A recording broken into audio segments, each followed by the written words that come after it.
হে মানুষ, তুমি যদি 1% জমির মালিক হও তাহলে এখানে শিরক। তুমি যদি একটা গাড়ির মালিক হও তাহলে এখানে শিরক। তুমি যদি একটা মোবাইলের মালিক হও তাহলে এখানে শিরক। দেখো, আমাদের বাংলাদেশে 360 আউলিয়ার দেশ। যত অলি আউলিয়া গাউজ কুতুব বাহির দেশ থেকে আসছে, কেউ 2 শতক জায়গা আনে নাই। কেউ নদীর পাড়ে ঘুমাইছে, কেউ জঙ্গলে ঘুমাইছে, কেউ রাস্তার মাঝখানে ঘুমাইছে। কিন্তু তারা কেউ রাজা রাজত্ব ছাড়ছে, কেউ মন্ত্রিত্ব ছাড়ছে, কেউ বাদশাহী ছাইরা শূন্য হাতে আমার ছাইরা আল্লাহর পথে নামিয়ে গেছে।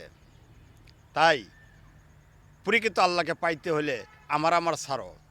প্রকৃত আল্লাহকে পাইতে হলে তুমি শুধু আল্লাহর দিকে তাকিয়ে থাকো, দুনিয়াতে কোনো মালিক হইও না, তুমি রিয়া সাজাইও না, তাহলে তুমি প্রকৃত আল্লাহওয়ালা হবে।